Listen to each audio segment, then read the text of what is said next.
Okay, check it out. So I tested this program from the Commodore 64 where I thought mine was sick in the chip because it couldn't do steps of 0.1 increments.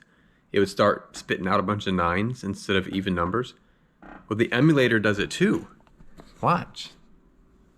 So for x equals 1 to 10, step 0.1. Print it and then keep printing them. Watch what happens. Same thing, a pack of nines. Why is that? Oops, that's lost. So, what am I missing here? Something simple, right?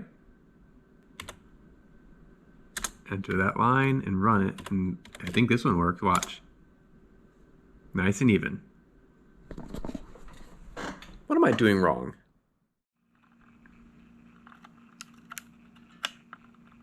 Nice.